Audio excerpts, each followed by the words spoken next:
లోకంలో ఎన్ని రంగులున్నాయి? అవి ఎలా ఉంటాయి?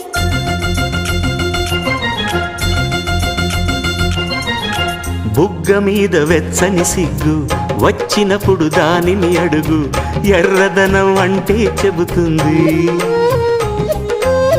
పెదవి కొమ్మ పూసిన పువ్వు అందమైన నీ చిరునవ్వు, తెల్ల రంగు అట్టా ఉంటుంది.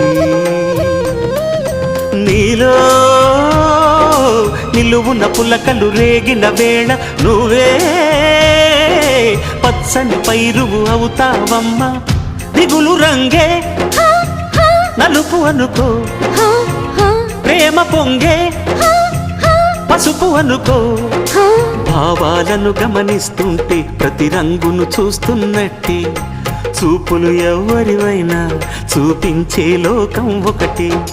నేస్తమా ఇద్దరి లోకం.